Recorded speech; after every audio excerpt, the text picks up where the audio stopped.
Hello everyone. तो आइए हम आज बात करेंगे जो लास्ट हमने जो AWS का जो कोर्स किया था उसके आगे अभी हमारे पास काफ़ी सारी चीज़ें हैं करने को। हमने क्लाउड फॉर्मेशन काफ़ी सुना है, ऑटोमेशन वगैरह देखा हुआ है, बट हमने अभी एक्चुअल में अगर हम बात करें कि जो AWS के अंदर जो ऑटोमेशन वगैरह है तो क्लाउड फॉर्मेशन समझ आता है हमारे को। साथ में हमारा जो जो इंफ्रास्ट्रक्चर कोड है ये कुछ है, ठीक है। तो ये जो ऑटोमेशन वाला जो चीज़ हम अब स्टार्ट करने वाले हैं, ये हम अब कैसे आगे इसको बढ़ाएंगे और कैसे इस पे हम काम करेंगे, हम इसके बारे में आज बात करने वाले हैं।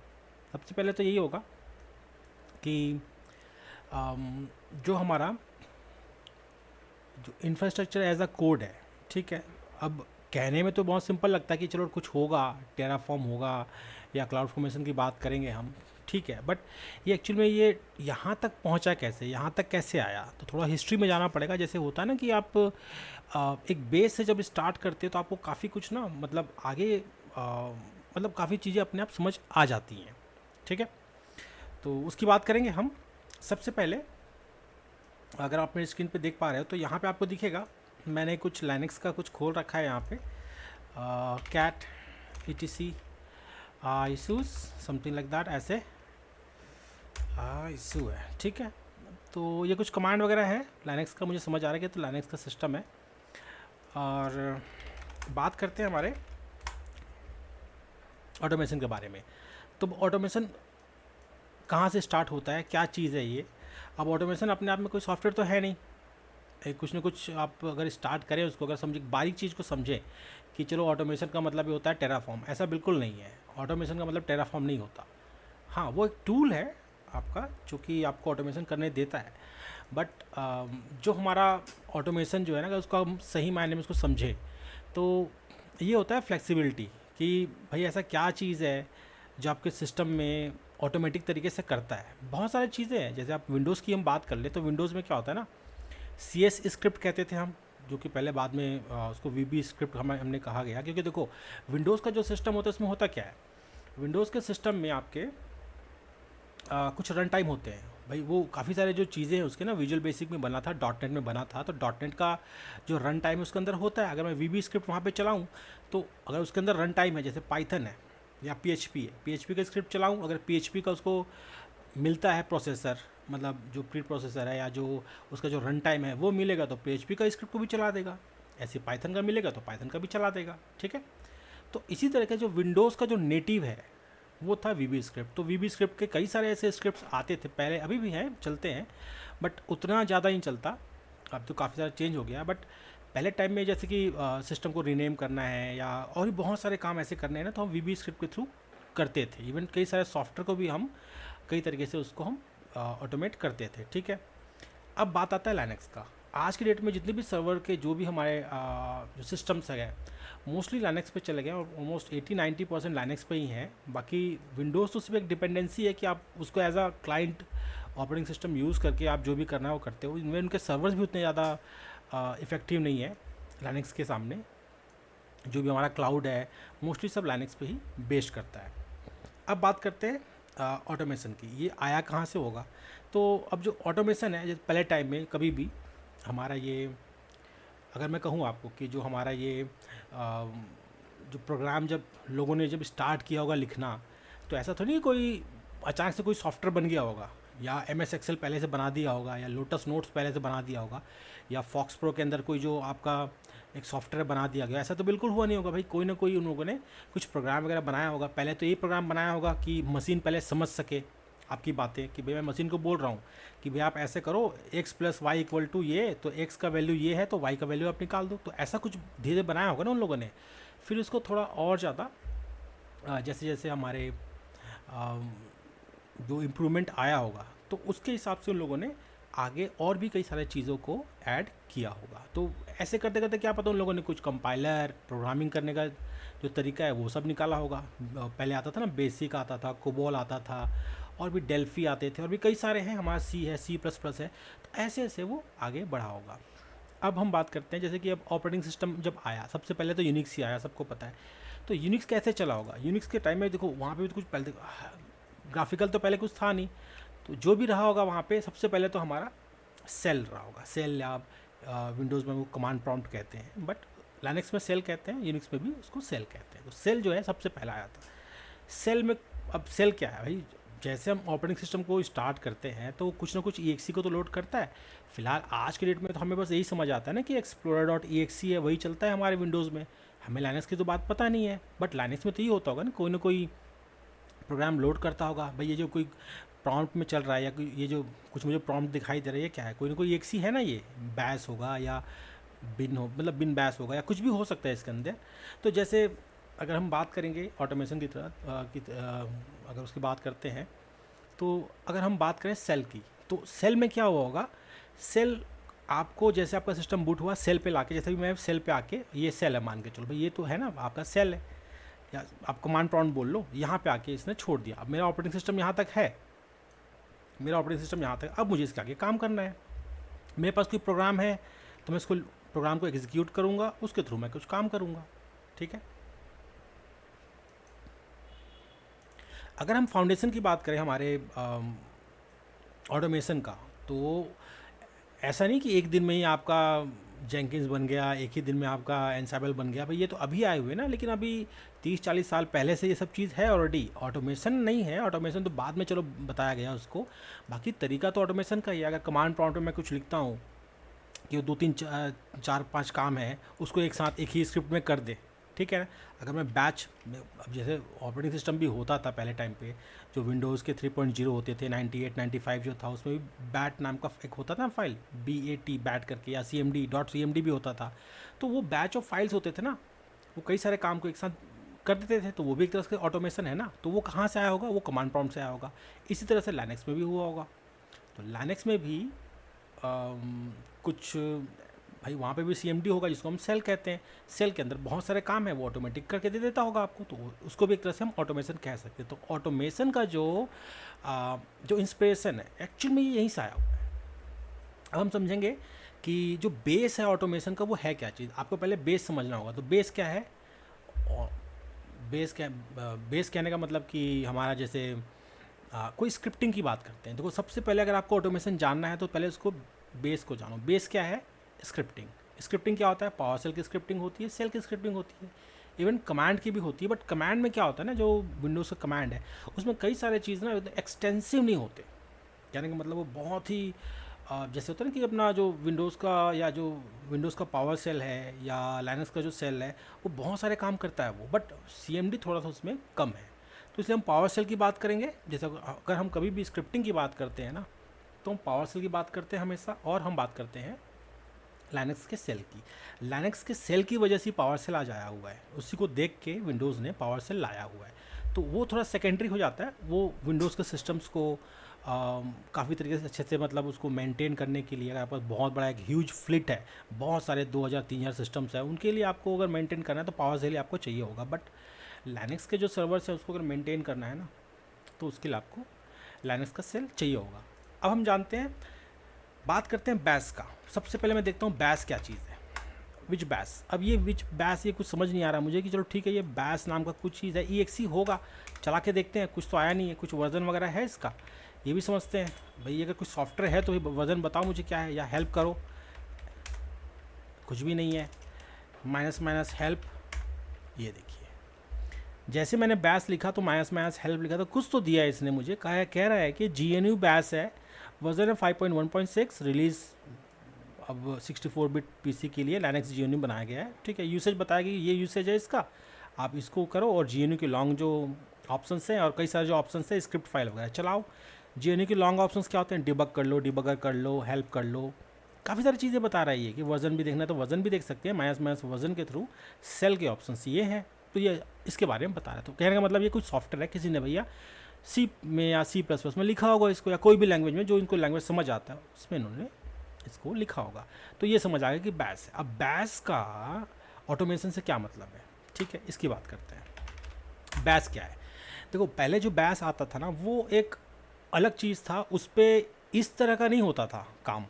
वो जैसे कमांड प्रॉम्प्ट है ना, बस वैसी टाइप का एकदम फालतू से चीज़ था वो, ठीक है, एक लिमिट काम करने का। लेकिन जो उसको एक बॉर्न नाम के बंदे ने उसको और इम्प्रूव किया, उसी को हम बॉर्न अगेन बैस कहते हैं, ठीक है। सॉरी बॉर्न अगेन सेल कहते हैं, उसी को हम बैस कहते थे, ठीक है। तो जो सेल था उसी को उसने बैस बनाया, उसने उसमें बहुत सारी चीज़ अच्छी चीज़ डाले, और उसी को बाद में जब उसको कम्युनिटी को उन्होंने, जो ओपन सोर्स की जो कम्युनिटी है उसको जब उसने दे दिया, डेडिकेट कर दिया, फिर लोगों को उसका असली चीज़ पता चला कि वो एक्चुअल में काम क्या करता है। और कई सारी चीज़ें हैं, जैसे CMD में मैं किसी भी और सिस्टम में रिमोटली कुछ नहीं कर पाता, लेकिन बैस में मैं कर पाता हूँ। बैस में मैं बैठे बैठे किसी भी रिमोट सिस्टम में, एक क्या 10,000 सिस्टम में कुछ भी कर सकता हूँ, ठीक है। ये कैसे होगा? ये बैस के थ्रू होगा, जैसे पावर सेल में होता है ना। अब पावर सेल तो भाई इसको कॉपी मान के चलो, तो जैसा बैस है वैसा पावर सेल भी आप मान के चलो कि वो भी वैसे कुछ होगा। नेक्स्ट बात करते हैं हम यहाँ पे, अगर मैं बैस की बात करूँ तो एक मैं आपको एग्जांपल दिखा सकता हूँ। मैं ls करता हूँ, यहाँ पे लिखता हूँ cat remote check.sh। अब ये जो remote check.sh क्या है, एक बार इसको अच्छे से मैं आपको, कैट नहीं करता, इसको मैं करता हूँ vim करके देखता हूँ। ये देखिए, थोड़ा बड़ा करता हूँ, आपको अच्छे से समझ आएगा, थोड़ा सा ऐसे करके। ये क्या है? कुछ स्क्रिप्ट है, स्क्रिप्ट के ऊपर ये कुछ लिखा है बीन बैश। तो ये तो मुझे समझ आ रहा है ना कि ये बीन कोई बैश या सेल का स्क्रिप्ट है, ये सेल का स्क्रिप्ट है, उसके बारे में कुछ लिखा है, बोल रहा है कि memory usage, CPU load, number of TCP connection, kernel version, ये सब बताओ बोल रहा है। इसके बारे में कुछ है, प्रोग्रामिंग में लिखा हुआ है कि server name equal to host name बताओ, फंक्शन है मेमोरी चेक नाम का जो फंक्शन है। कहने का मतलब यहाँ पे मुझे यही समझ आ रहा है कि ये जो बैश जो है ना, इसमें प्रोग्रामिंग भी होती है भाई, ऐसा कुछ लग रहा है मुझे। कहने का मतलब ये प्रोग्रामिंग भी तो कर रहा है ना। देखो ये जो है, ये जो मुझे दिख रहा है, ये तो भाई फंक्शन दिख रहा है, मेमोरी फंक्शन बनाया है यहाँ पे, फंक्शन का नाम रखा है मेमोरी अंडरस्कोर चेक, फिर उसको बाद में कॉल करेगा। अगर आपको थोड़ा मोड़ा भी प्रोग्रामिंग आती है तो आपको ये आप समझ सकते हो कि बैश के अंदर प्रोग्रामिंग भी होती है। हाँ, ऑब्वियसली बात है, पावर सेल के अंदर जब प्रोग्रामिंग होती है तो बैश के अंदर क्यों नहीं होगी? बैश से तो बना है पावर सेल, मतलब कॉपी मारा है उन लोगों ने, तो ठीक है। अब मान के चले, मैं ये मान के चलता हूँ कि भाई ये जो मुझे कुछ स्क्रिप्ट किसी ने कहीं से, मैं चलो मैंने उसको उठा लिया कहीं से, ये क्या कर रहा है भाई? फंक्शन बनाओ, फंक्शन मेमोरी चेक का बना दिया, CPU चेक का बना दिया, TCP चेक का बना दिया, कर्नल का बना दिया, लास्ट में लिख दिया फंक्शन ऑल चेक, ठीक है। ऑल चेक्स का ये आउटपुट दे देगा, ठीक है। तो इतना मुझे समझ आ रहा है कि ये स्क्रिप्ट ना कुछ चेक करने का काम करता है। अब इसको हम चलाएंगे कैसे, ठीक है। इसको चलाने का तरीका हम देखते हैं कि क्या ये करता है। मैं अगर डायरेक्ट यहाँ पे ही लिख दूँ, अभी तो मैं सिर्फ सीख रहा हूँ ना, मुझे उतना समझ नहीं आ रहा है क्या चलेगा कैसे चलेगा। बस मुझे ये समझ आ रहा है कि मैं यहाँ पे लिख दूँ ./ मतलब मैं स्क्रिप्ट को डायरेक्ट चलाने की कोशिश करूँगा। ये क्या किया इसने, अब आप यहाँ पे देख सकते हो, जो स्क्रिप्ट है उसने बोला the current memory usage is this, ठीक है। अगला बोल रहा है कि जो CPU का लोड है वो ये है, फिर बोल रहा है कि कर्नल का वर्जन ये वाला है, ठीक है, ये वाला। तो एक अच्छा रिपोर्ट आपको दे दिया ना। मतलब अब आप ये समझो, मैं लोकल पे तो चला पा रहा हूँ, क्या ऐसे ही फैसिलिटी आपकी कमांड प्रॉम्प्ट में है कि वो ऐसा कुछ ऑटोमेशन कर सके? अब की बात अलग है, लेकिन पहले की बात बोल रहा था, अगर Windows 98 की बात करूँ या उससे बात की और भी ऑपरेटिंग सिस्टम्स की बात करूँ, तो ऐसा करने में बहुत प्रॉब्लम्स होता था उस टाइम पे, ठीक है। बट ये जो चीज़ है ना, जो लाइनक्स का सेल है वो थोड़ा अलग तरीके से काम करता है, आपको ये समझना होगा। अभी मुझे ये समझ आया कि मैंने इसको लोकली रन किया, ऐसा हो सकता है। अब ये तो भी प्रोग्रामिंग भी करता है, फॉर लूप होते हैं इसमें, वेरिएबल बना सकते हो और भी कई सारे, मतलब प्रॉपर एक जैसे प्रोग्रामिंग लैंग्वेज होता है ना, ये वैसे ही आपको हेल्प करता है आपके ऑटोमेशन के थिंग में, मतलब जो ऑटोमेशन का जो आपको काम करना है उसके लिए। अब ऑटोमेशन का मैं एक एग्जांपल मैं आपको देता हूँ। मैं अगर इसको कहूँ कि आप ऐसे करो, रीड कर लो, देखो हमें पाइप का ही पता है, अगर आप लाइनक्स के मेरे कोर्स को अच्छे से आपने देखा होगा, अगर आपको अगर ऑलरेडी लाइनक्स आता होगा तो आपके लिए बहुत सिंपल जाएगा। अगर नहीं आता तो प्लीज़ आप मेरे लाइनक्स का वो जो वीडियो है ज़रूर देखें, उसमें मैंने काफ़ी कुछ बताया हुआ है। मैं इसको क्या कहूँगा, यहाँ पे रीड कर लो। देखो मुझे नहीं पता कि क्या लिखना है यहाँ पे, बस मैं आपको ये बोल रहा हूँ कि रीड कर लो कोई फाइल को। फाइल का नाम क्या होगा, सर्वर list.txt, ऐसा मैं कुछ बोल दूंगा उसको, फिर पाइप लगा दूंगा। भाई मुझे एग्जैक्टली पता नहीं है कि क्या कमांड होगा, बस मैं एक अंदाज़ा आपको बता रहा हूँ। रीड कर लो इस server.list.txt को। अब ये फाइल के अंदर क्या होगा, आपके जितने भी होस्ट नेम होंगे ना जिसमें आप वो स्क्रिप्ट चलाना चाहते हो, ठीक है, उसके लिस्ट होंगे, या आप कह लो इन्वेंट्री होगा। अब वो जो इन्वेंट्री है वो क्या करेगा, इन्वेंट्री के अंदर फिर मैं बोल दूंगा इसको फॉर लूप चला दूंगा। फॉर लूप का तो मुझे ये समझ आता है कि मैं इसको होम पे जाऊँ तो एक यहाँ पे फोर लिखेंगे, फिर यहाँ पे जो पहला कमांड है वो लिखेंगे, उसके बाद ना जो आगे उस पर आपको हर लूप पे क्या क्या चलाना है। फोर लूप के अंदर यही होता है कि एक लूप में चलता है, एक लाइन उठाओ, लाइन के अंदर पहला होस्ट को देखेगा वो, फिर स्क्रिप्ट को चलाएगा, दूसरे होस्ट को देखेगा, दूसरा चलाएगा, तीसरे होस्ट को देखेगा, तीसरा चलाएगा। तो वो क्या है, लूप बन जाएगा। आप पास 100 सर्वर है कि 1000 सर्वर है, वो एक एक सर्वर पे इसी जो आपको स्क्रिप्ट है, ये जो मेरा स्क्रिप्ट है ना रिमोट वाला, इसको चला के दे देगा। तो आप ये समझे, अभी तो मैं सिर्फ मेमोरी वगैरह चेक कर रहा हूँ। अगर मैं कुछ यहाँ पे और अगर मैं और अच्छे से लिख पाता, मान के चलो कि मैं बहुत अच्छा प्रोग्रामर हूँ, बैश का बहुत अच्छा मुझे स्क्रिप्टिंग का काम बहुत अच्छे से आता है ना, तो मैं उसमें बोलता कि भाई जितना यूज़र नेम है वो बता दो, या कितने उसमें प्रोसेस चल रहे हैं, कौन कौन से सॉफ्टवेयर हैं। तो आप ये समझो, ऐसे आपको स्क्रिप्ट तो बहुत सारे मिल ही जाएंगे ना, काफ़ी सारे आपको स्क्रिप्ट ऐसे मिल जाएंगे, और उसके थ्रू आप एक पूरा प्रॉपर इन्वेंट्री भी निकाल सकते हो। तो ये होता है ऑटोमेशन। अब ये कैसे कर रहा है भाई, मैं तो अभी हमने क्या किया ना, इसको हमने अभी ये किया लोकल सिस्टम पे चलाया। तो भाई क्या मुझे एक एक सिस्टम पे जाके चलाना पड़ेगा क्या? तो एक एक सिस्टम पे तो मैं चलाने से रहा ना, नहीं हो पाएगा ना। तो उसी के लिए आता है SSH। SSH आपका एक बहुत अच्छा दोस्त है, जिसके थ्रू आप रिमोटली ऐसे काम कर सकते हो। अब मैं बात करता हूँ SSH की, तो वो हम कैसे करेंगे एक बार देखते हैं।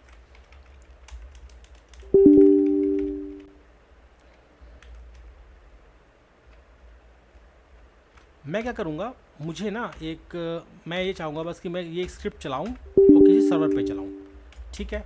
तो एक बार देखते हैं उसको कि मैं जो स्क्रिप्ट को कैसे चला सकता हूँ। तो यहाँ पे मुझे बस यही समझ आ रहा है कि जैसे अगर मुझे कुछ स्क्रिप्ट चलाना होगा ना, तो थोड़ा आपको ना लाइनक्स अच्छे से आना चाहिए ऑटोमेशन के लिए। देखो, ऑटोमेशन का मतलब ये नहीं कि आप बिल्कुल बेसिक आपको नॉलेज है और आप मतलब कुछ कर नहीं पाओगे। मतलब काफ़ी सारे चीज़ें हैं इसके अंदर जो आपको ध्यान देने की ज़रूरत पड़ती है। एक मिनट, मैं समझता हूँ, मेरा सिस्टम शायद ठीक है, अब सही है अभी। तो अभी मैं क्या है ना, जैसे अगर मैं बात करूँ यहाँ पे कि मुझे ये जो स्क्रिप्ट है किसी रिमोट मशीन में चलाना है, तो रिमोट में मुझे ये समझ आता है कि रिमोट मशीन पे लॉगिन करने का तरीका है वो SSH है। SSH-i कर दूंगा, मैं उसका की का नाम डाल दूंगा। जैसे मान के चलो कि मेरे पास कोई की है .ssh है, ऐसा कुछ की है मेरे पास, और मैं बोलूँगा कि मेरा जो यूज़र नेम है वो है ubuntu@3.9.3.14.40, ऐसा कुछ है मेरे पास, ठीक है। तो ये क्या करेगा, ये आपको लॉगिन करके दे देगा। भाई देखो, लॉगिन करके दे दिया मैंने, इसने कुछ मांगा नहीं मुझसे, बस इसने लॉगिन करके दे दिया रिमोटली। तो ऐसा हो सकता है ना कि मैं इस स्क्रिप्ट को वहाँ पे भी चला सकूँ।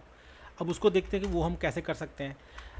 अब जो हम एक तरह से कहें कि जो पाइपिंग है या जो आउटपुट है, आप चाहो तो एक साथ कई सारे जो आपके जो स्क्रिप्ट्स वगैरह होते हैं आप उसको चला सकते हो, ठीक है। साथ में आप पाइप के थ्रू अलग अलग कमांड भी चला सकते हो, एक कमांड का आउटपुट दूसरे कमांड में डाल सकते हो। एक तरफ तो आप कर रहे हो SSH, और SSH के अंदर ही आप बोल स्क्रिप्ट भी चला दो बोल रहे हो, उसका आउटपुट मुझे यहीं पे दिखा दो बोल रहे हो, या उसके आउटपुट को आप बोलोगे कि भाई टेक्स्ट फाइल में डाल दो, भाई मेरी इन्वेंट्री का काम आएगा, या CSV फाइल में डाल दो, है ना। तो वो तरीके हैं ऑटोमेशन के। तो स्क्रिप्टिंग एक बेस है आपका, मेरा सिर्फ जो आपको समझाने की कोशिश है वो यही है। स्क्रिप्टिंग जो है बेस है आपके ऑटोमेशन का, आपको स्क्रिप्टिंग आनी ही चाहिए। अगर आप भाग रहे हो ना आज तक कि स्क्रिप्टिंग से मुझे भागना है, तो आप बहुत सारे चीज़ को आप छोड़ रहे हो। मतलब आपको आगे आप सोचोगे बिना स्क्रिप्टिंग के मैं अगर पूरा एनसाइबल सीख जाऊँ, पूरा टेराफॉर्म सीख जाऊँ, तो कहने वाली बातें हैं, वो होने से रहा। क्योंकि बहुत सारे उसके अंदर भी जो काम होते हैं ना, वो इसी बैश और पावरशेल के स्क्रिप्टिंग के थ्रू ही होता है। अगला हम देखते हैं। अभी बस मेरे पास ये प्रॉब्लम है कि मुझे SSH करना है इस पर, और साथ में चलो ठीक है मैं SSH तो कर लिया यहाँ पे। अब दूसरा देखते हैं यहाँ पे हम बैश की स्क्रिप्ट कैसे चलाएंगे। तो मैं करता नहीं है इसको, हम देखो वहाँ पे ऑथेंटिकेशन का प्रॉब्लम है, -i कर दिया, .ssh कर दिया, AWS का की है, ये वाला की डाला था मैंने। इसके आगे आई थिंक ये चलना चाहिए। अब तो ये देखिए बिल्कुल चल रहा है ये। अब ये कहाँ पे चल रहा है, ये मेरे रिमोट सिस्टम पे चल रहा है। अगर मैं यहाँ पे W टाइप करूँ तो आपको समझ आ जाएगा कि एक्चुअल में कर क्या रहा है। देखिए SSHD आ गया ना ये। अगर मैं इसको थोड़ा अच्छे से आपको दिखाना चाहूँ, अगर साइड बाय साइड में आपको दिखाऊँ ना, तो आपको समझ आएगा। अभी इसने क्या किया ना, ये SSHD से उबंटू नाम के उससे चला दिया इसने। तो आप ये सोचो कि एक रिमोटली सिस्टम में अपने लोकल सिस्टम, ये मेरा लोकल सिस्टम है, मैं यहाँ से बैठे बैठे इस पर एक स्क्रिप्ट चला रहा हूँ। और मैं क्या कर रहा हूँ, मैंने एक ही लाइन लिखा है, मैंने ज़्यादा कुछ नहीं लिखा। मैंने बोला कि मेरा SSH की मैं पासवर्ड आपको सब चीज़ दे रहा हूँ मैं, आप ये करो कि ये वाला जो स्क्रिप्ट है इसको चला दो। अब आप सोचो यहाँ पे क्या होता है ना, आपके यहाँ पे दो रास्ते खुलते हैं, ठीक है। पहला जो रास्ता है, एक तो है एथिकल हैकिंग का निकलता है, एक होता है ऑटोमेशन का। अब दोनों यहीं से निकलते हैं, मतलब जो रूट है ना आपके, जो अगर मैं बैश स्क्रिप्टिंग की बात करूँ या पावर सेल स्क्रिप्टिंग की बात करूँ, तो यहीं से आपके दो रास्ते खुलते हैं। एक ये है कि आप अच्छे स्क्रिप्टिंग से और ये सब जो टेक्नोलॉजी से एसएसएच का जो है प्रॉपर इसका पीकेआई इंफ्रास्ट्रक्चर बनता है, प्रॉपर इसका एसएसडी का मैनेजमेंट बनता है, एक्सेस के लिए, आईएम के लिए और सिक्योरिटी के लिए बहुत अच्छे अच्छे इसके ऑप्शंस बनते हैं, जिसके लिए आप एथिकल हैकिंग का कोर्स भी कर सकते हो। तो उसका जो बेस है ना, एक्चुअल में यही सब है। आपको अच्छे से लाइनक्स आना चाहिए, आपको अच्छे से पावर से लाना चाहिए, स्क्रिप्टिंग आनी चाहिए, किस तरीके से आप फॉर लूप लगा सकते हो, वेरिएबल कैसे डालना है और सिक्योरिटी कैसे तो ठीक करना है। अगर आपको अच्छे से ये सब आता है, अब मैंने भी क्या किया कि भाई मुझे मान के चलो आपके पास यूज़र नेम पासवर्ड है, आपके सिस्टम के अंदर घुस के आप कुछ भी कर सकते हो ना, तो वो आ गया कैटेगरी आपके एथिकल हैकिंग के अंदर। वहाँ से आप क्या कर सकते हो, किसी सिस्टम का जो डेटा है उसको कॉपी करना है, या कोई सिस्टम में बग है या कुछ भी चीज़ है उसको आप वो कर सकते हो, तो वो आपका एथिकल हैकिंग के अंदर आ जाएगा। ऑटोमेशन के अंदर आप जाना चाहते हो तो यही चीज़, बहुत सारी चीज़ को ऑटोमेट करने में, एप्लीकेशन को हज़ारों सर्वर्स में डालना है, हज़ारों आपके जो क्लाइंट के जो सिस्टम्स है उसको मेंटेन करना है, तो ये सब चीज़ें जो होगा ना वो आपका होगा ऑटोमेशन से। तो ऑटोमेशन का जो बेस है, मैं आपको बस यही बताना चाहता हूँ कि जो ऑटोमेशन का बेस है वो आपके स्क्रिप्टिंग से ही स्टार्ट होता है। अगर आपको स्क्रिप्टिंग नहीं आती, अगर आपको लाइनक्स बिल्कुल नहीं आता, तो आपको वो चीज़ सीखना पड़ेगा और यही आपका बेस बनेगा। अभी हमने जो किया, भाई हमने भी तो कुछ किया ना यहाँ पे। अगर मैं remote check dot S H है, ये मेरा एक फ़ाइल है, ठीक है। इस फाइल में मैंने तो सिर्फ छोटा सा चीज़ लिखा है, बहुत कुछ तो लिखा नहीं है, बस मैंने रिमोटली जो मेरा सिस्टम है उसके बारे में बता दो बोला हूँ मैं। अगर मैं इसको फिर से वीआईएम करूं तो आपको समझ आएगा।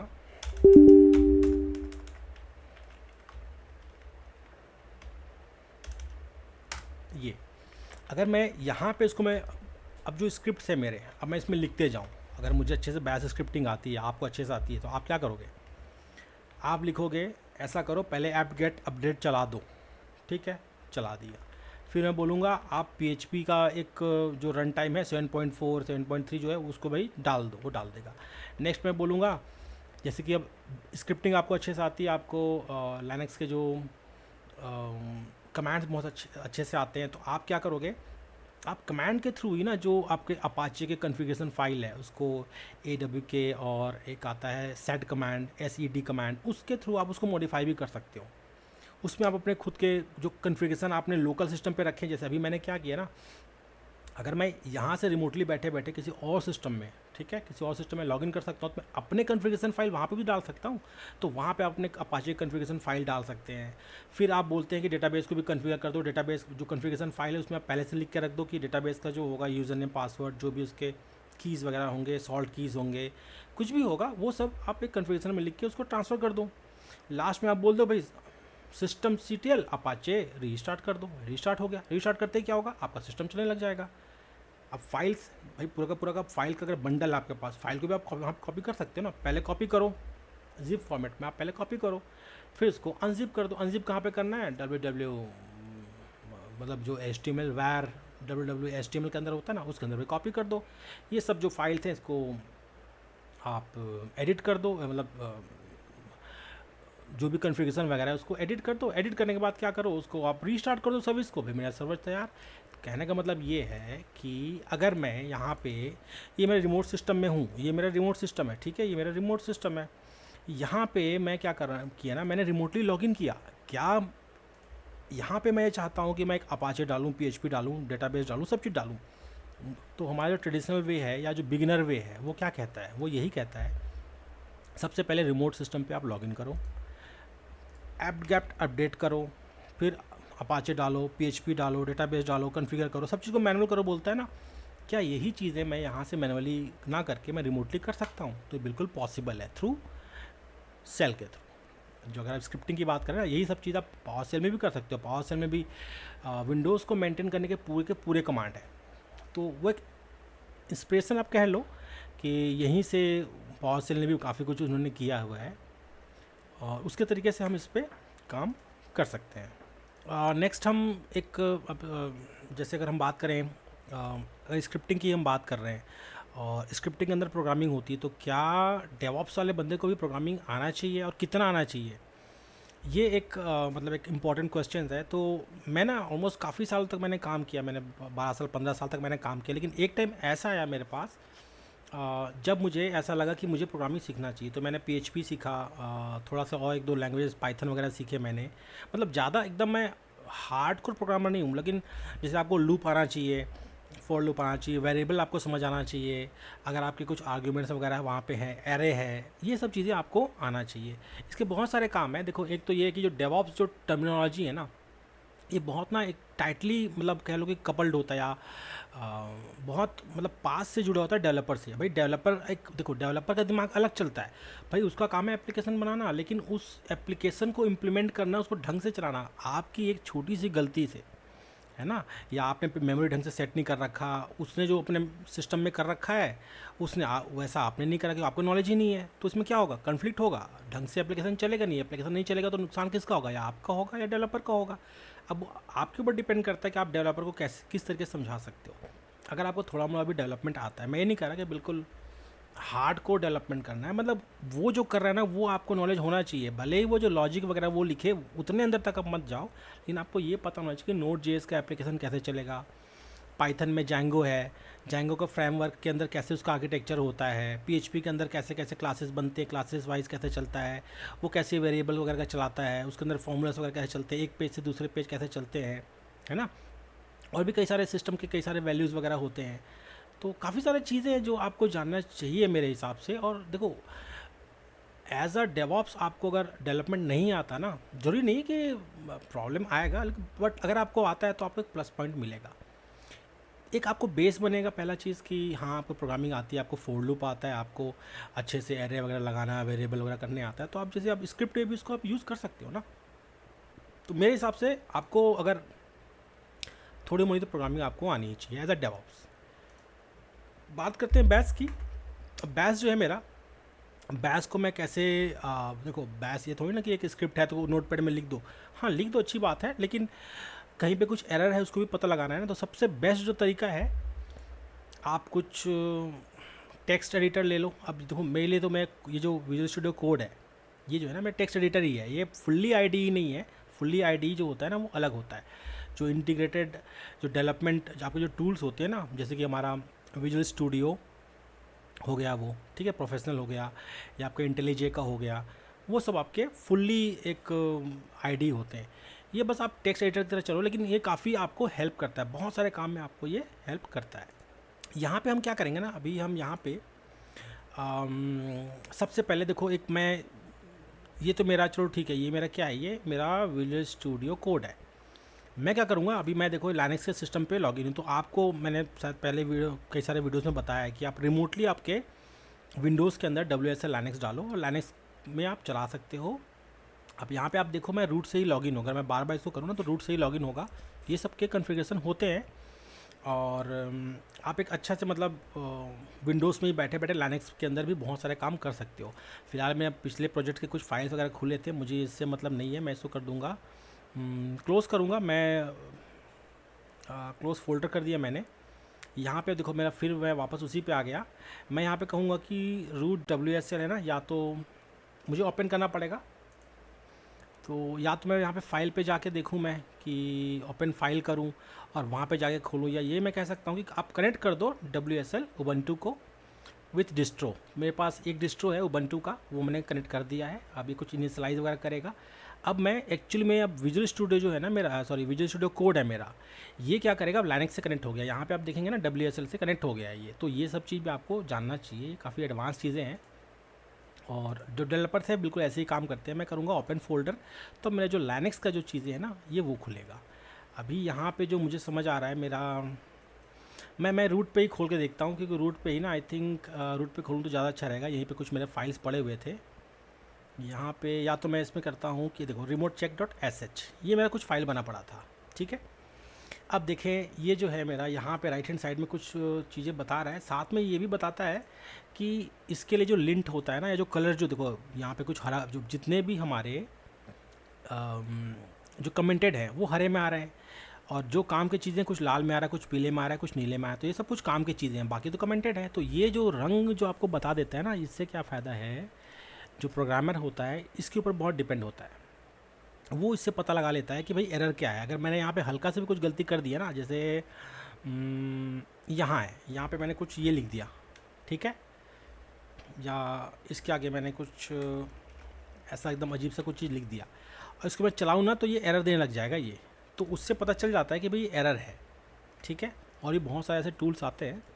बट अभी हम बात करें बैश स्क्रिप्टिंग की, तो बैश स्क्रिप्टिंग को लिखने का तरीका क्या है, तो उसके लिए आपको कोई ना कोई आईडी चाहिए। आप या तो ये ले लो एक चीज़, या आपको और सिंपल में जाना है तो उसके मेरे पास एक और टूल है, वो है नोटपैड प्लस प्लस, ये वाला। देखो ये भी आपको कलर देता है, ऐसा नहीं कि ये, इसमें भी बहुत अच्छे प्रोग्रामिंग, मतलब आप ना, मतलब इसको तो थोड़ा एडवांस बना दिया इन लोगों ने, लेकिन पहले टाइम में जो PHP में प्रोग्रामिंग वगैरह होती थी ना, बहुत सारी कंपनियां आज भी फ्री एडिटर में करती हैं, क्योंकि नोटपैड प्लस प्लस जो है ये फ्री एडिटर है और ये साथ में बहुत सारी चीज़ करता है। मैक्रो रन कराता है, आपके जो पेज है उसको तुरंत रेंडर कर देगा, मतलब जैसे आप चलाओगे ना प्रोग्राम को वो चलने भी लग जाएगा। काफ़ी सारी चीज़ें इसके अंदर हैं, प्लस बहुत सारे इसके अंदर प्लगइन्स वगैरह होते हैं। तो मैं सिर्फ आपको फ़ायदा बता रहा था कि इसको क्या है, आपको अब आपकी मर्ज़ी है, बट बेटर रही है कि ये थोड़ा सा ऑब्सोलेट टाइप का लगता है तो आप ये भी यूज़ कर सकते हैं अगर आपको लगता है। बाकी मैं जो प्रेफर करता हूँ वो ये MS कोड यूज़ करता हूँ, विजुअल स्टूडियो कोड, ये बेस्ट है। यहाँ पे काफ़ी सारे एडॉन्स होते हैं, आप यहाँ से कोई भी एडॉन्स पकड़ें जैसा आपको चाहिए। जैसे मैं रिमोटली जो मैं सिस्टम में लॉगिन कर पा रहा हूँ ना, वो इस कोड की वजह से कर पा रहा हूँ।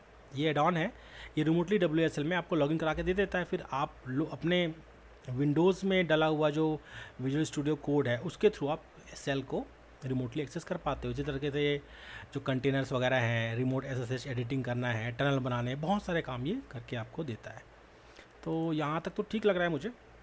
अभी हम क्या करते हैं ना, ये मेरा एक स्क्रिप्ट आ गया और स्क्रिप्ट में मैंने बहुत कुछ इसके अंदर लिख दिया।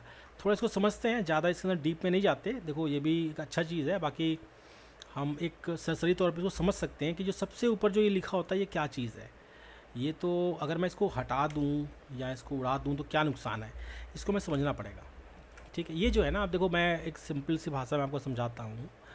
बैश के जो स्क्रिप्ट्स होते हैं ना, इसके थ्रू ये आपको, मतलब जैसी सबसे ऊपर वाला लाइन में अगर ये लिखा हुआ है, इसका मतलब यही होता है कि भैया बैश का स्क्रिप्ट है। और चलेगा कैसे, ये बैश के इंटरप्रेटर के थ्रू चलेगा, मतलब उसी प्रोग्राम से चलेगा। कई बार ये होता है ना कि जैसे यहाँ पे देखो बिन बैश ही लिखा हुआ है, अगर मैं इसके टर्मिनल में जाऊँ बिन विच बैश, देखो यूज़र बिन बैश, ठीक है। तो ये पाथ भी मिलना चाहिए, ऐसा नहीं कि पाथ ना मिले, तब जो स्क्रिप्ट चला रहे हो ना तो पाथ भी तो मिलना चाहिए ना। तो एक्चुअल में ये बिन बैश के यहाँ बिन के अंदर ही होता है ये, इसलिए इसको बिन बैश कहते हैं, ठीक है। यूज़र बिन बैश, यूज़र में डायरेक्टरी हो गया। बाकी अगर आप बैश जो है अगर किसी थर्ड पार्टी या किसी और ऑपरेटिंग सिस्टम में चलाते हो जिसमें पाथ चेंज है, तो आपको ये पाथ भी चेंज करना चाहिए। एक बहुत चीज़ है, बहुत मतलब एक अच्छा चीज़ है ये।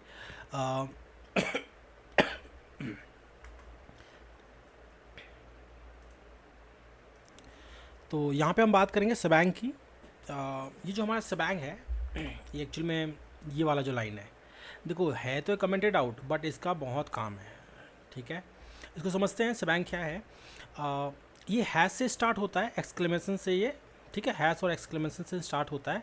और ये पाथ बताता है कि अगर आप कोई भी बैश या जो सेल की स्क्रिप्ट है अगर वो चलाना चाहते हो आप, ठीक है, तो एटलीस्ट वो उसका आपको पाथ ना, एक एब्सोल्यूट जो पाथ है, इसका जो एग्जैक्ट पाथ है आपको ये आपको देना पड़ेगा यहाँ पे। इसी को हम शबैंग कहते हैं।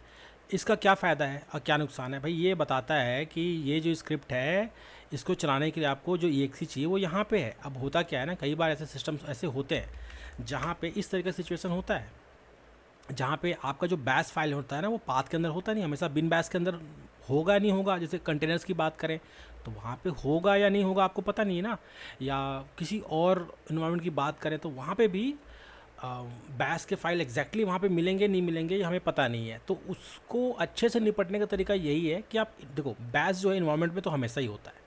आप क्या बोल रहे हो यहाँ पे कि भाई यूज़र बिन इन्वायरमेंट है ना, उसके अंदर जो पाथ लिखा है वहाँ से आप बैश को उठा लो, तो ऐसे भी उठा सकता है वो। तो ये एक तरीका है इसको मिटिगेट करने का।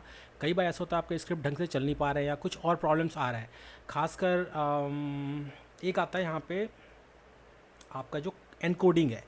अगर मान के चलो आपने बैश फाइल अगर विंडोज़ ऑपरेटिंग सिस्टम के अंदर बना रहे हो, ठीक है, तो वहाँ पे विंडोज़ के एनकोडिंग अलग होता है और जो यूनिक्स का जो फाइल का एनकोडिंग होता है वो अलग होता है। तो आपको उसको भी ध्यान देना है कि भाई जो आप ये जो बैश की फ़ाइल बना रहे हो किस ऑपरेटिंग सिस्टम के लिए बना रहे हो। आप तो लाइनक्स के लिए बना रहे हो, तो लाइनक्स क्या है, यूनिक्स है ना, तो यूनिक्स बेस्ड एनकोडिंग होना चाहिए। तो ऐसे भी कई सारी चीज़ें हैं। होता क्या है ना, देखो अभी चलो ठीक है, मैं मान के चलो कि ये विंडोज़ एनकोडेड में बना रहा हूँ, मान के चलो मैं नोटपैड में बना रहा हूँ मैं, ठीक है, नोटपैड प्लस प्लस में भी बना रहा हूँ। मैं आपको दिखा देता हूँ। अगर नोटपैड की बात है तो आपको समझ आ जाना चाहिए, बहुत ही मतलब एक नॉलेज है आपको, मतलब समझना ही चाहिए। तो जैसा कि मेरे स्क्रीन पे आप देख सकते हो, देखो ये कुछ मेरा एक जेसॉन का कुछ फाइल है, शायद पीछे से मैंने कहीं से निकाला होगा।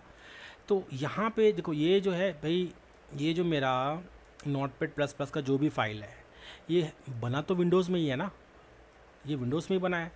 इसकी एनकोडिंग कैसे पता चलेगा? एनकोडिंग आपको मिलेगा यहाँ से, देखिए विंडोज़ CRLF लिखा हुआ है, तो ये विंडोज़ एनकोडेड है, मतलब ये विंडोज़ की ऑपरेटिंग सिस्टम है उस पर अच्छे से चलेगा। ये यूनिक्स में अगर मैं मान के चलो, इसको मैं ये सोच रहा हूँ कि ये जो फाइल है मेरा, मान के चलो बैश का स्क्रिप्ट है, और ये सोच के मैंने इसको अच्छे से बना लिया और मैं चला रहा हूँ, मस्त चला रहा हूँ, ठीक है, चल ही नहीं रहा, और कुछ ना कुछ प्रॉब्लम बार बार आ रहा है, मैं समझ ही नहीं आ रहा मुझे क्या हो रहा है।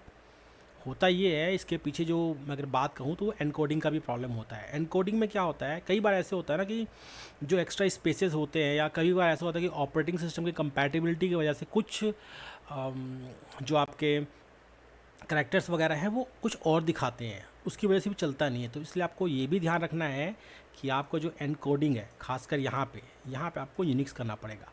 मैक में चला रहे हैं तो मैक भी आप यहाँ पे कर सकते हो, तो आपको इसका बहुत ध्यान देना है।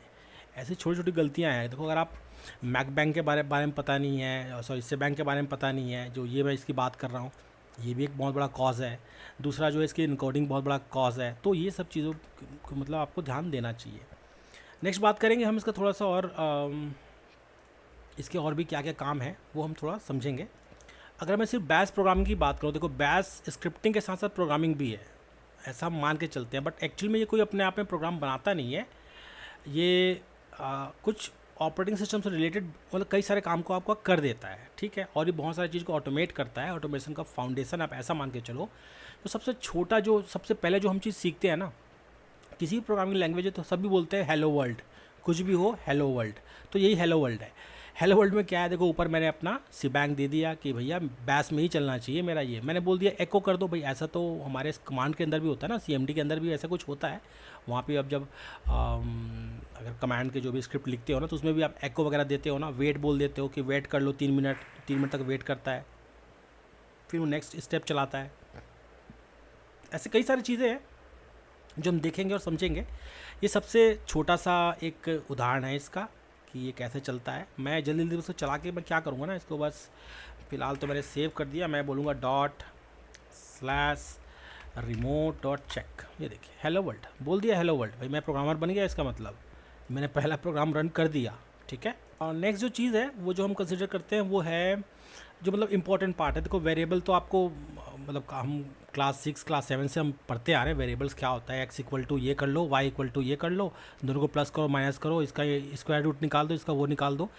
अगर आप उस बैकग्राउंड से आ रहे हैं, आप देखो अगर आप नॉर्मल यूज़र भी हो तो आपको ये सब चीज़ तो आना ही चाहिए। बहुत छोटा सा चीज़ होता है हमारा। अब बात करते हैं हमारे वेरिएबल की। वेरिएबल क्या है, सबसे पहले मैं वेरिएबल की बात करता हूँ। मैं लिखता हूँ नेम। नेम क्या होना चाहिए, नेम इक्वल टू चलो मैं अपना नाम लिख देता हूँ प्रेम, ठीक है, name equal to Prem. Next अब मैं बोलता हूँ इसको कि एको कर दो, किसको, $नेम को एको कर दो, कर देगा, देखते हैं। किया मैंने सेव, देखो एको कर दिया प्रेम को। समझ रहे हो, मैंने नेम नाम का एक बनाया वेरिएबल जिसमें इसको मैंने स्टोर करा दिया और इसको एको करा दिया। अब ये देखो ये तो बहुत छोटा सा चीज़ है, इसके बहुत सारे काम होते हैं। एक चीज़ और है इसको, जो अगर मैं समझने की बात करूं, अगर प्रोग्रामिंग के स्टैंडर्ड की बात करूं, तो यहाँ पे हमें एक्चुअली में ना यहाँ पे कर्ली ब्रेसेस लगाना चाहिए था। थोड़ा सा ये किच लगता है, बट इसके कई सारे स्टैंडर्ड हैं।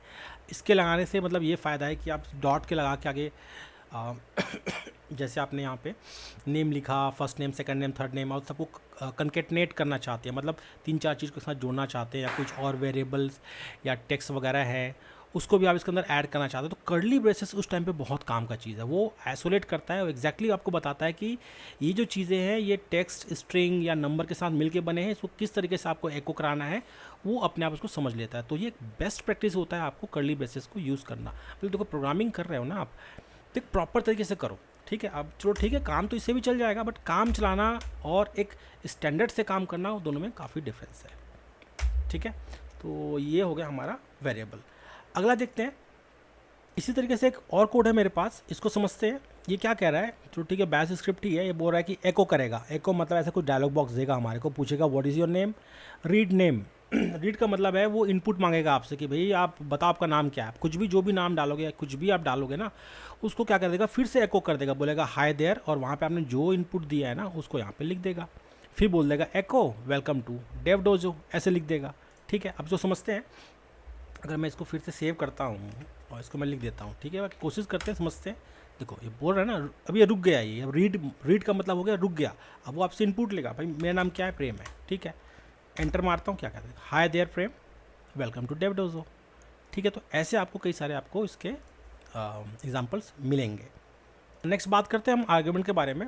जो हमारा आर्ग्यूमेंट होता है, देखो यहाँ पे अभी जो हम कर रहे हैं ना, बहुत छोटा सा चीज़ है। इसके अगर हम एक बड़े अगर स्केल की बात करें तो इसके बहुत सारे काम होते हैं।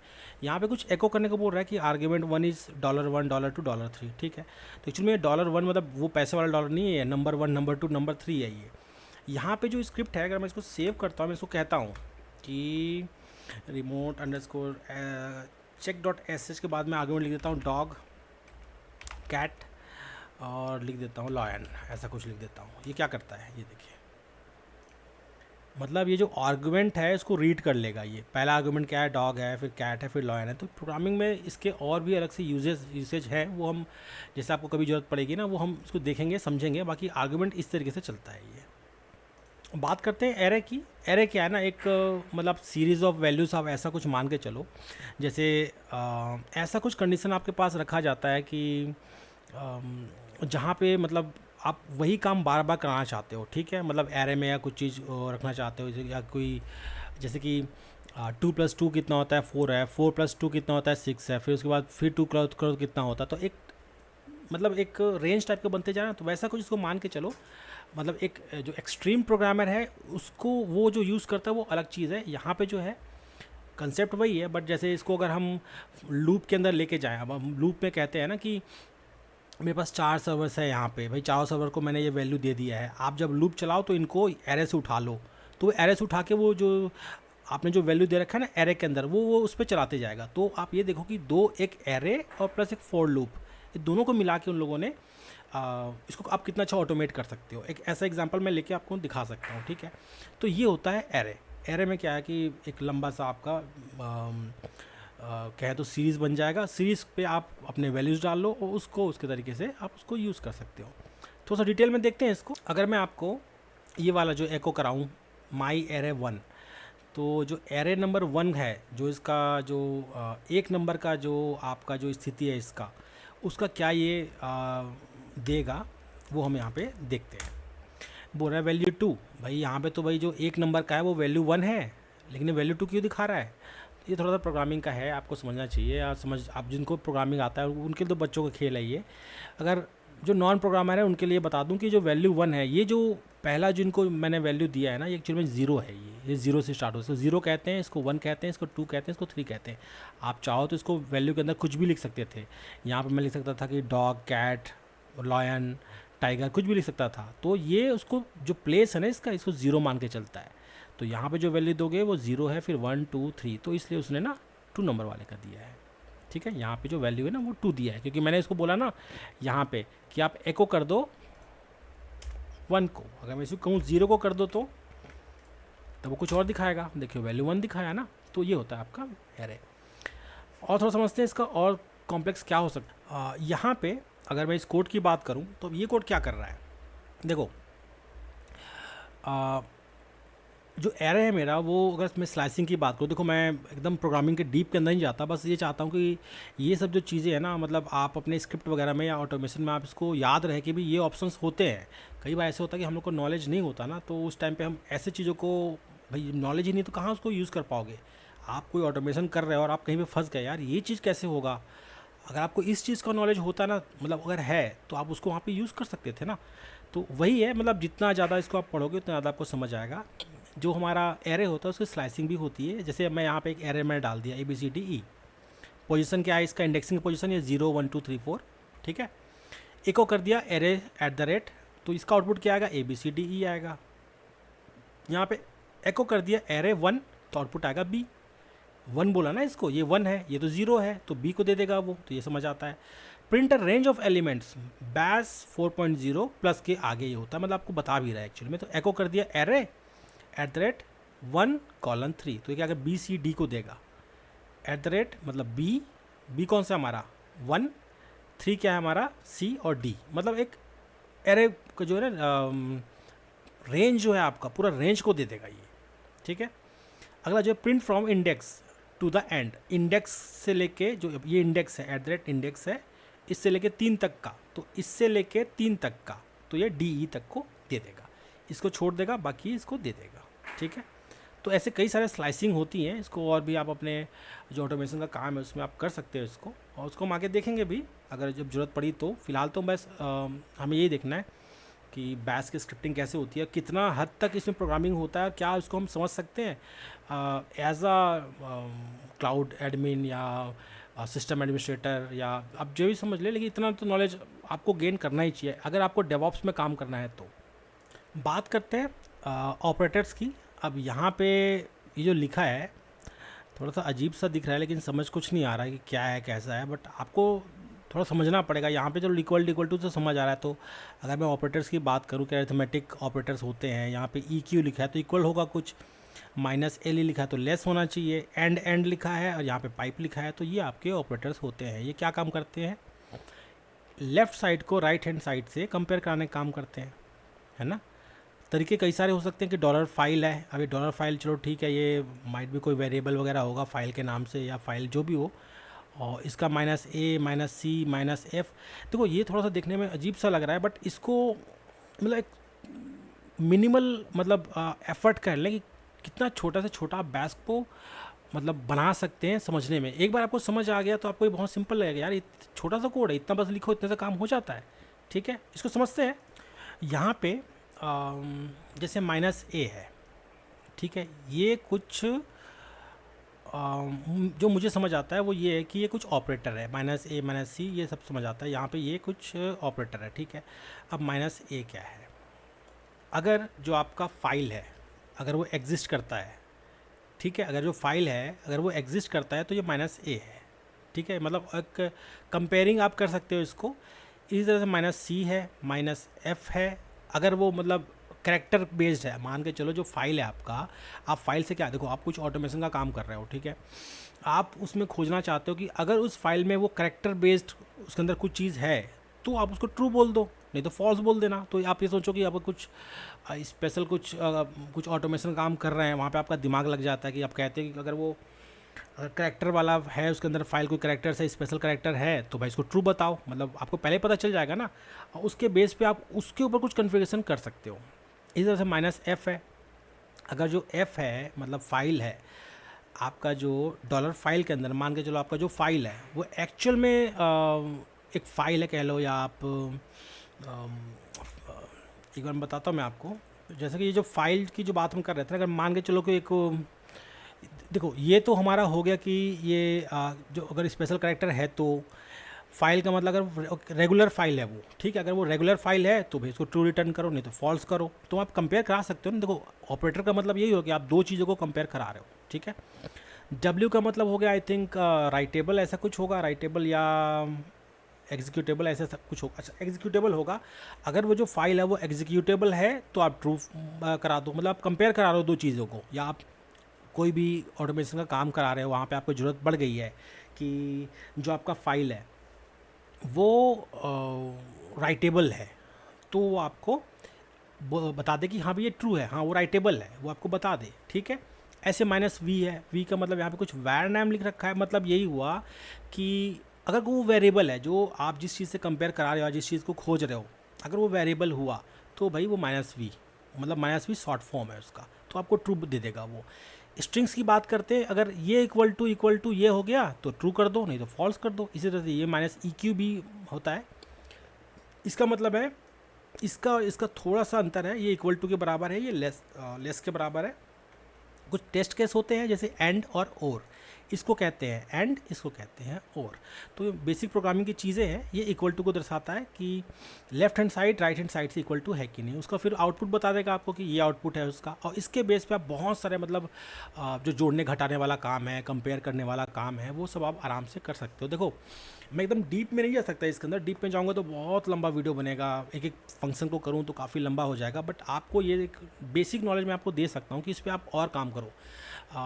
जब मैं फ़र्स्ट टाइम इस पे काम कर रहा था, तो मैं जब फर्स्ट टाइम मैंने देखा ना बैश की स्क्रिप्टिंग, तो मुझे समझ ही नहीं आया। मैंने एक बार देखा, 2 बार देखा, मुझे कुछ समझ नहीं आया। बट जब मुझे ज़रूरत पड़ी कि मुझे प्रोग्रामिंग सीखना चाहिए, तो वहाँ से मुझे इंस्पिरेशन आया, मैंने स्टार्ट किया PHP से। तो अगर आप एक प्रोग्रामिंग लैंग्वेज सीख जाते हो तो ये सब चीज़ आपके लिए बहुत सिंपल हो जाता है।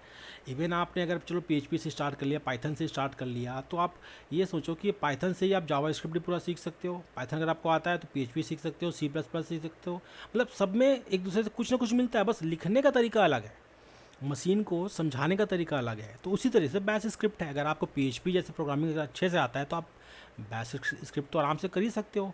इसके थ्रू आपको पावर सेल भी करने को मिल जाएगा। हाँ, बस तरीका थोड़ा सा अलग होगा, लिखने का तरीका थोड़ा सा अलग होगा, बट मोस्टली ऑपरेटर्स होते हैं, एरेज होते हैं, वेरिएबल होते हैं, फंक्शंस होते हैं, सब एक जैसे ही होते हैं, ठीक है। तो उसकी बात करेंगे हम। फिलहाल ये मैं रैप अप करता हूँ ये वाला। नेक्स्ट देखते हैं, अब बात करते हैं कंडीशनल के ऊपर। कंडीशनल क्या होते हैं भाई? इफ़ एल्स, ऐसे कई सारे होते हैं ना, स्विच केसेस होते हैं। अब जैसे मैं इसको 3-4 मिनट लिखे हुए हैं, ये वाला पार्ट एक पहला है, इसको पहले समझते हैं। यहाँ पे क्या कह रहा है ये, read -p what is your name, ठीक है। तो रीड करेगा, अपना नाम हमें इनपुट देना पड़ेगा, ठीक है। मैंने इनपुट दे दिया। इफ़ -z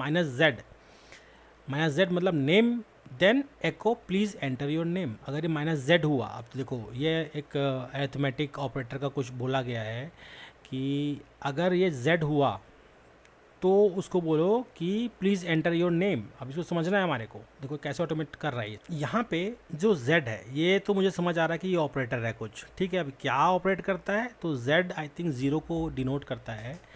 ये कह रहा है कि जो राइट हैंड साइड में जो भी चीज़ है ना, मतलब ये मैं यहाँ पे जो भी लिखूँ, अगर वो 0 हो, z मतलब आई थिंक नल हो या 0 हो, ठीक है, तो ट्रू बता दे भाई। इफ़ z इक्वल टू, मतलब z का जो भी चीज़ अगर राइट हैंड साइड से अगर मेल खाता है, तो उसको बोल दो कि वो ट्रू मतलब बता दो। मतलब ट्रू कहने का मतलब सही का नहीं होता, मतलब ये जो कंडीशन है वो मेट हो गया।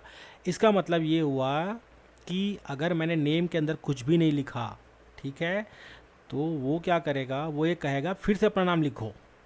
ये एक प्रोग्रामिंग का तरीका है, आपको थोड़ा सा समझने में थोड़ा सा दिक्कत हो सकता है यहाँ पे, बट यहाँ पे अगर आप इफ़ स्टेटमेंट की बात करें, उस पर मैंने एक ऑपरेटर लगा दिया। इससे पहले हम ऑपरेटर ही पढ़ रहे थे। तो ऑपरेटर में ये कहा गया है कि -z का मतलब, अगर इस बंदे ने जैसे, जब मैं इसको रीड कराऊँगा, मान के चलो जैसे ही मैं इसको रीड कराऊँगा ना, और मैंने वहाँ पे बिना रीड किए, मतलब बिना कुछ इनपुट दिए, ये बस आप समझो कि बिना इनपुट दिए आपको इनपुट, आप ज़बरदस्ती जो ऑटोमेशन के थ्रू किसी को इनपुट करवा रहे हैं, अगर आप इनपुट नहीं देते हो, मतलब -z कर देते हो, तो वो कंडीशन मेट हुआ तो उसको नहीं मानेगा। फिर एको बोल देगा प्लीज़ एंटर योर नेम। तो आप ये देखें कि जो हमारा ऑपरेटर है उसके थ्रू कैसे इन लोग काम करा रहे हैं, ठीक है। तो ये आपको समझना पड़ेगा। -z का मतलब ये हो गया कि अगर उसने कोई भी इनपुट नहीं दिया तो उसको ये वाला डायलॉग बॉक्स फिर से बता दो कि भाई आपने नाम एंटर नहीं किया, फिर से अपना नाम एंटर करो। तो आप ये समझिए कि जो प्रोग्रामर होते हैं, किसी भी लैंग्वेज में प्रोग्रामिंग करें, वो किस तरीके से इसको यूज़ करते होंगे। दूसरा देखते हैं यहाँ पे, बैश का इफ़ स्टेटमेंट है, रीड कर रहा है what is your name, name, ठीक है। इफ़ z ये, then echo please enter your name. Else, अब देखो यहाँ पे देन के बाद ये एल्स है, ऊपर में ऐसा कुछ नहीं था, यहाँ पे सिर्फ देन था, यहाँ पे एल्स था। मतलब ये कह रहा है कि पहले में सिर्फ देन था, यहाँ पे बोल रहा है देन कि एको कर दो प्लीज़ एंटर योर नेम। और अगर वो करने के बाद एल्स मतलब अन्यथा एक और कुछ चीज़ और करो, वो क्या कर दो, हाई देयर इन नेम। कहने का मतलब 2 चीज़ यहाँ पे कंडीशंस आपको दिया जा रहा है, कहा जा रहा है कि अपना नाम डालो उसने अगर नाम कुछ नहीं डाला तो उसको बोलो कि भैया फिर से अपना नाम डालो, प्लीज़ एंटर योर नेम बोलो। नहीं तो बोलो, अगर उसने नाम डाला है तो उसको बोल दो कि भाई ये नाम है तुम्हारा। तो आप देखो प्रोग्रामिंग में कैसे हो रहा है काम। ठीक है, उसने दो चीज़ यहाँ पे करवा दिया। अगर वो नाम देता है तो बोल दो कि भाई ये है तुम्हारा नेम, अगर नाम नहीं देता है तो भाई फिर से अपना नाम डालो। तो ये हो गया देन और एल्स इसका काम। आप समझिए कंडीशनल किस तरीके से चल रहा है, और इस चीज़ को आप आपके ऑटोमेशन के जो भी वर्कफ्लो है या जो काम है उसमें कैसे इसको आप यूज़ कर सकते हैं। ठीक है, अगला देखते हैं यहाँ पे, ये क्या चीज़ है ये बोल रहा है एडमिन इक्वल टू प्रेम। ठीक है, ये तो मुझे समझ आ रहा है कि मेरा वेरिएबल है एडमिन नाम जो भी है उसको मैं प्रेम नाम का एक दे दिया स्ट्रिंग। ये कह रहा है कि रीड कर लो एंटर योर यूज़र नेम। ठीक है, तो यूज़र नेम ये मैंने डाल दिया। ठीक है, check if the user name provide in the admin. ठीक है, अगर वो जो यूज़र नेम जो अभी मैंने डाला हुआ है, अगर वो यूज़र नेम ये वाला हुआ तो वो क्या करे, नहीं तो क्या करे। ठीक है, ये कंडीशनल बता रहा है, बोल रहा है इफ़ यूज़र नेम, मतलब ये जो यूज़र नेम है इक्वल टू एडमिन, अगर ये एडमिन का जो मैंने वैल्यू डाला था अगर एग्जैक्टली वही हुआ तो बोल दो echo you are not the admin और root user but please be safe. आप समझ रहे हैं इसका मतलब? अभी क्या होता है ना, हम उबंटू पे लॉगिन करते हैं तो क्या बोलता है वो, भाई आपका ये यूज़र नेम गलत है, आपका पब्लिक की गलत है। तो आप ये समझो कि क्या यहीं से आइडिया लिया होगा उन लोगों ने, या यही क्या पता इसके बैकएंड में ऐसे कुछ होना। भाई चलता तो कमांड प्रॉम्प्ट जो सेल है वो बैश के ऊपर ही चलता है। तो आप ये सोचो कि इसी आइडिया को भी तो लिया होगा ना उन लोगों ने। हाँ, प्रोग्रामिंग थोड़ा सा और ज़्यादा गहराई होगा, बट एक छोटा सा आप एग्जांपल यहाँ से ले सकते हो ना कि भैया आप रूट यूज़र नहीं हो, मैं आपको रिपोर्ट करूँगा। ऐसा होता है ना कई बार कि अगर आपने लाइनक्स के जो सिस्टम है उस पर आपने क्या किया, आपने कुछ गलत पासवर्ड डाल दिया तो फिर बोल देता है वो, तो वो यहीं से निकलता है, वो यहीं से आता है। ठीक है, जो बैकएंड में जो हमारा लाइनक्स के जो फाइल्स वगैरह होते हैं ना, वो जो प्रोग्रामिंग होती है वो भी ऐसी कुछ होता होगा, और उसमें ऐसे आते हैं कि भाई आपने जो यूज़र नेम दिया वो गलत है तो भाई ये वाला एरर दे दो, अगर आप एडमिन हो तो ये वाला आपको दे दो, है ना। तो ये आप सोचो कि ये वहीं से आ रहा है। तो आप देखो कैलकुलेटर में अगर आप ऑटोमेशन करते हो और इस तरह का सिचुएशन आता है, इवन आप खुद के ऐसे प्रोग्राम्स भी लिख सकते हो जिसके थ्रू आप ऑथेंटिकेट भी करा सकते हो लोगों को। केस बोल रहा है, अभी केस क्या बोल रहा है इसके ऊपर, अब केस बता रहा है ये क्या क्या केस है। सम वेरिएबल इन पैटर्न कमांड, फिर पैटर्न फिर कमांड। अब इसका थोड़ा देखते हैं केस में क्या होता है। Enter the name of your car brand. ठीक है, कार नाम का ब्रांड है। केस अगर वो कार हुआ तो, अब डॉलर के कार का मतलब ये हो गया ना, अगर वो कार हुआ तो, अगर वो टेस्ला हुआ तो एको कर दे इसको, अगर वो BMW हुआ, मर्सिडीज़ हुआ, ऑडी हुआ या पोर्शे हुआ तो आप कर दो एको ये वाला कि भैया जर्मनी में बना है। अगर वो टोयोटो माजदा मित्सुबिशी और सुबारू हुआ तो आप इसको एको कर दो। मतलब ये सिचुएशन बता रहा है, केस बना रहा है, केस कि भाई ये केस है मेरे पास, अगर मैं यूज़र को इनपुट कराता हूँ कि वो जो भी इनपुट करे अगर वो इनपुट में ये सब में मैच हो तो ये अलग अलग तरीके से उसको बता देगा। ठीक है, अब इस सिचुएशन को आप ले लो, आपके जो यूज़र्स हैं आप उनको इनपुट कराना चाहते हो। ठीक है, तो कौन एडमिन है, कौन अकाउंट डिपार्टमेंट का है, कौन आदमी आपका किस डिपार्टमेंट का है, ऐसा कुछ ऐसा ऑटोमेशन कर सकते हैं ना जहाँ पे आप उनसे इनपुट लेके कुछ इस तरीके का काम करा सकते हो। यही चीज़ आपके ऑपरेटिंग सिस्टम में भी हो सकता है। ठीक है, तो ये कई सारे तरीके हैं कंडीशनल स्टेटमेंट, और ये काफ़ी काम की चीज़ें होते हैं, बहुत चलता है ये। चलिए यहाँ पे हम नेक्स्ट बात करेंगे जो लूप्स हैं उसके बारे में। ये जो मेरा पहला फंक्शन है यहाँ पे आप देख सकते हो, ये कुछ है मेरे पास, ये क्या कर रहा है ये जो स्क्रिप्ट है कुछ काउंटर चला रहा है, बोल रहा है 1 से स्टार्ट कर लो वाइल जब तक काउंटर एली ना हो जाए, मतलब बराबर ना हो जाए 10 तक। डू एको कर दो काउंटर को, मतलब 1 से स्टार्ट करो और जब तक से 10 ना हो जाए तब तक से तो चलाते रहो। काउंटर को प्लस प्लस कर दो, मतलब काउंटर नंबर 1 मतलब 1 2 3 4 5 10 तक हो जाएगा तो 10 इससे बराबर हो जाएगा तो फिर उस टाइम पे क्या कर देगा, डन। तो ये हो गया आपका लूप। एक और देखते हैं यहाँ पे ये क्या कह रहा है, ये कह रहा है कि read -p what is your name. ठीक है, अपना नेम दे देंगे वाइल -z, अगर -z जो होगा वो अगर नेम के बराबर होगा तो क्या करेगा, डू, क्या डू करना है, your name can not be blank. अगर जेड मतलब तो वही होता है ना कि अगर कोई भी इनपुट ना हो, वहाँ पे जीरो इनपुट हो, आपने बस एंटर मार दिया, कोई इनपुट डाला नहीं हो, तो बोल देगा please enter your valid name, read enter your name again. ठीक है, तो ये हो गया डन। एको अगर उसने मैट कर दिया या नाम डाल दिया तो ये वाला डाल दो, हाई देयर योर नेम। ठीक है, एक और बोल रहा है यहाँ पे काउंट करवा रहा है कुछ चीज़ को, अनटिल काउंट करो -GT 10 तक। ठीक है, काउंट करते हैं, एको $काउंट प्लस प्लस प्लस। ठीक है, काउंट प्लस प्लस को ये मतलब काउंट बढ़ा रहा है ये। ठीक है, कुछ मैथमेटिकल लग रहा है। एक num1 बोल रहा है यहाँ पे, वाइल नम अगर 10 तक है, और डू इफ़ नम जो है मेरा इक्वल अगर 5 तक हो जाता है तो ब्रेक कर दो बोल रहा है, लूप कंप्लीटेड। तो ये आपके कई सारे आपके लूप के एग्जाम्पल्स हैं। एक और लूप देखते हैं यहाँ पे, ये आउटर लूप हम देखते हैं कि एग्जैक्टली ये क्या कह रहा है और ये क्या चीज़ें हैं। अब ये वाला जो लूप है इसको थोड़ा समझना पड़ेगा। ये आउटर लूप बोल रहा है और एक इनर लूप बोलता है। मतलब होता क्या चीज़ है ना, आप ये चाहते हो, जैसे मान के चलो कि आपका एक ऐसा एग्जांपल लो कि कोई आपका फाइल है या फोल्डर नेम है, तो फोल्डर नेम है तो हर फोल्डर पे एक आउटर लूप चला दो, और हर फोल्डर के अंदर जितने भी फाइल्स हैं उस पर इनर लूप चला दो। भाई उसमें कंडीशन कुछ भी हो सकते हैं। फाइल के अंदर कुछ स्पेसिफिक, आप अगर कुछ स्पेसिफिक चीज़ देख रहे हो, एक्सटेंशन देख रहे हो या कोई वर्ड देख रहे हो, तो उसको मैच करा के आप उसको ऑटोमेट कर सकते हो। ये जो एग्जांपल है थोड़ा सा अलग है, बट ये अच्छे से डिफाइन करता है आउटर लूप को और इनर लूप को, ये कैसे काम करता है। इसकी यूज़ केस भी देखेंगे हम कि इसका यूज़ केस क्या कहता है हमारे को। ये कहता है कि ए फोर बोल रहा है कि फोर लूप है, तो बोल रहा है ए इक्वल टू अगर 1 होता है और ए अगर छोटा होता है 10 से तो ए प्लस प्लस करते रहो। ठीक है, तो ये तो लूप बना दिया इसने। बोल रहा है डू मतलब कर दो, क्या करेगा, एको कर दो आउटर लूप को, मतलब आउटर लूप को एको कर दो, वो है $A। तो $A का जो है वो फिलहाल मुझे यहाँ तो जो आउटर लूप का जो मुझे आउटपुट जो दिख रहा है ना वो 1 दिख रहा है, 1। उसके बाद बोल रहा है 4 b इक्वल टू 1, अगर b इक्वल टू 1 हो और b अगर छोटा हो 100 तक तो b को प्लस प्लस कर दो, मतलब b को बढ़ाते जाओ। और जैसे ही जो $B है, मतलब ये जो b है ये ग्रेटर हो जाए 5 से तो ब्रेक कर दो, रोक दो बोल रहा है, एको कर दो इनर लूप को, तो इससे उसका आउटपुट आ जाएगा। अब जैसे ये जो लूप है, अभी ये तो हम नंबर वाला लूप देख रहे हैं ना कि ये नंबर है, लेकिन जरूरी नहीं कि नंबर वाला जो लूप है वो आपके ऑटोमेशन में काम आएगा। देखो हम तो एज अ सिस्टम एडमिन सोचेंगे ना भाई इसका भाई हमें नंबर से तो क्या मतलब है, बट आपको एक प्रोग्रामिंग समझाने का ये तरीका दिया है उन लोगों ने। आप जैसे कि आपके हज़ारों सिस्टम में आप कुछ चीज़ खोजना चाहते हैं, भाई आपने पूरा सिस्टम का लिस्ट दे दिया, या आपने उनको ये बोल दिया कि भाई ये आईपी एड्रेस का रेंज है, ये जो रेंज है इससे आप एक एक आईपी को उठाओ, और वहाँ पे जो मुझे जो चाहिए, मुझे स्पेसिफिक कोई सॉफ्टवेयर का नाम चाहिए, या मुझे कोई सॉफ्टवेयर का या कोई वर्जन ऑपरेटिंग सिस्टम का वर्जन चाहिए, वो आप मुझे लूप करके निकाल के दो, तो ये उस चीज़ में प्रैक्टिकली काम आता है। तो ये इसलिए इसको हम ऑटोमेशन के अंदर लेते हैं।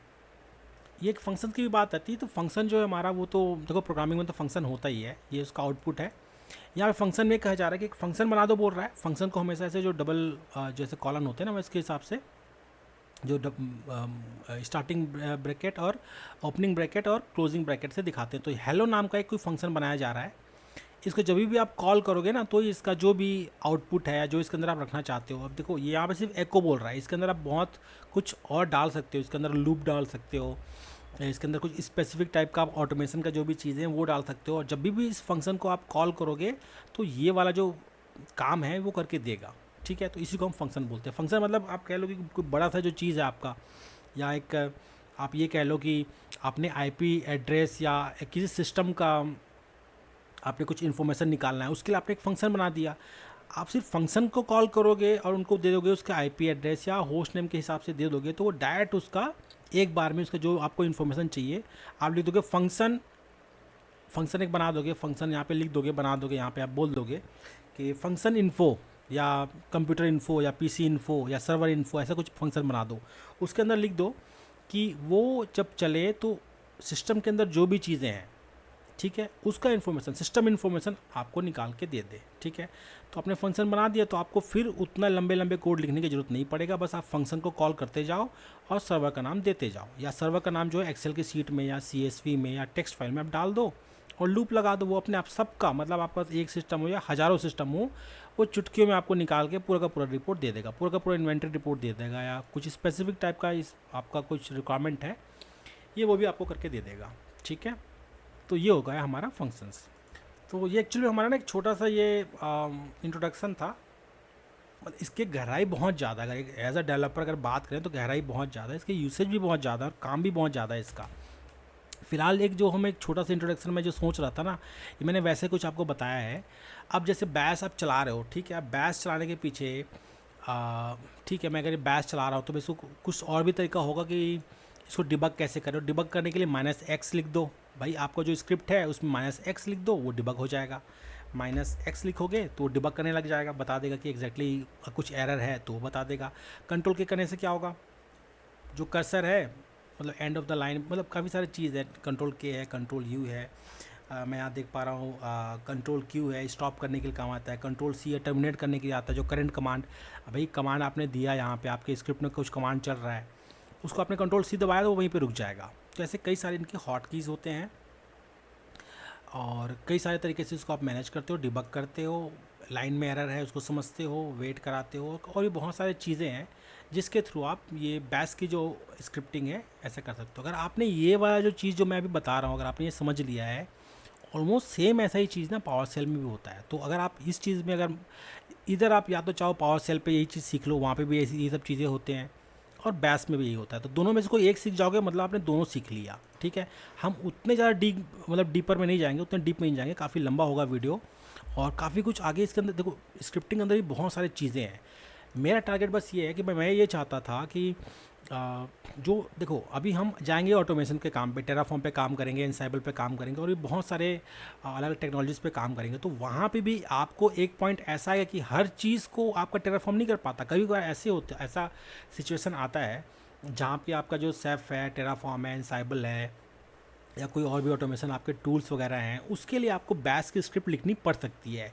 तो आप ये समझो कि हम जो हमारा ऑटोमेशन के लिए एक फाउंडेशन बना रहे हैं, तो अगर उसके लिए आपको जो मेन जो चीज़ है जो बैश है, अगर आपको वही नहीं आता, पावर सेल ही नहीं आता, तो आप सोचो कि आप कैसे ऑटोमेशन कंप्लीट कर पाओगे। ये मतलब एक बहुत सीरियस मैटर है। लोग अगर सोचते हैं कि सिर्फ टेराफॉर्म सीखने से सब चीज़ हो जाता है या एनसाइबल सीखने से सब चीज़ हो जाता है, तो वो कहने वाली बातें हैं। बहुत बार ऐसे सिचुएशंस आते हैं जहाँ पे आपको बैश के स्क्रिप्ट्स लिखने पड़ते हैं। ठीक है, नॉलेज बहुत ज़रूरी है इसका। एक मैंने देखो मैंने कोशिश किया कि एक छोटा सा मैं आपको एक इसका बता दूं। इसके अंदर गहराई बहुत है, जो भी मैंने बताया एक छोटा सा है, और ये अगर आप सीखते हो तो आप एक और मतलब आप कह सकते हो कि एक विंडो खोलते हो अपने एज अ डेवलपर की तरह। अगर आपको ये सब चीज़ समझ आता है और इस पर आप मेहनत करते हो तो आप PHP में, पाइथन में, रूबी में और कई सारे बहुत सारे लैंग्वेजेस हैं जो पॉपुलर लैंग्वेजेस हैं, एटलीस्ट उसमें तो आप कुछ काम कर सकते हो, है ना। आपका डेवलपर कुछ लिख रहा है, कुछ आपको बता रहा है, कैसे उसने प्रोग्राम बनाया है ये भी आप समझ सकते हो, और उसको कैसे आपको चलाना है आप अपने आप दिमाग लगा सकते हो कि ये भाई इस तरीके से इसने बनाया है और ये इस तरीके से चलेगा। आपसे गलतियाँ बहुत कम होगी।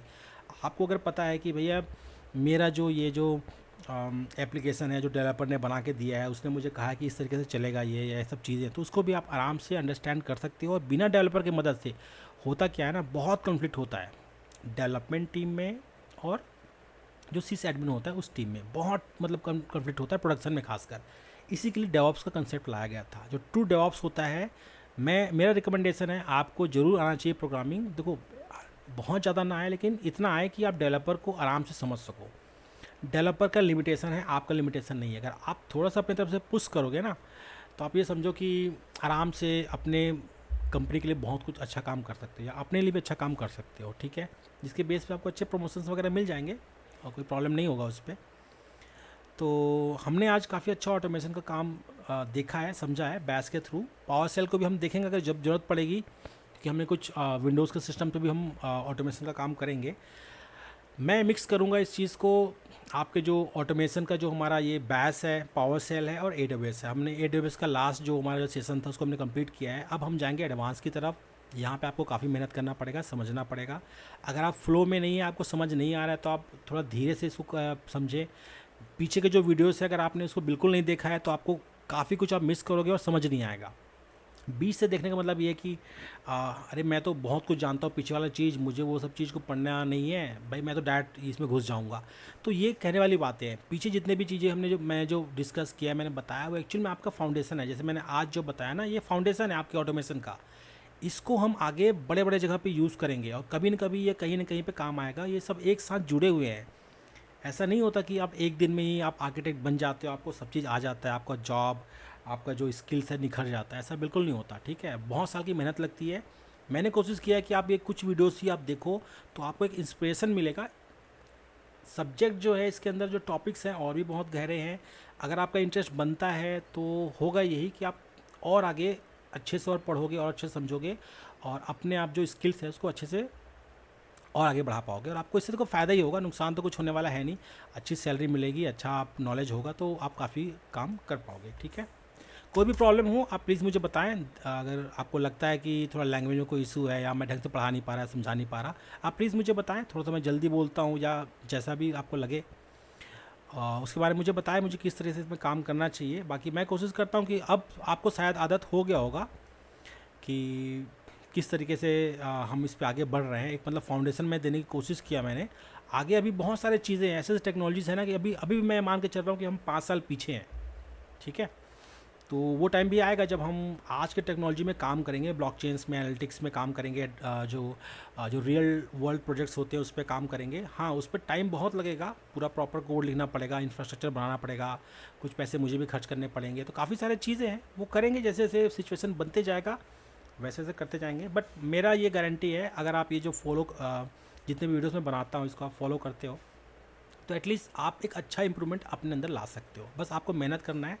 मेहनत करने से आप पीछे हटोगे तो आपको दिक्कत है। मैं सबसे पहले प्रैक्टिकल कराता हूँ, फिर मैं आपको थ्योरी बताता हूँ, ठीक है? आप प्रैक्टिकल करो और उससे खेलो।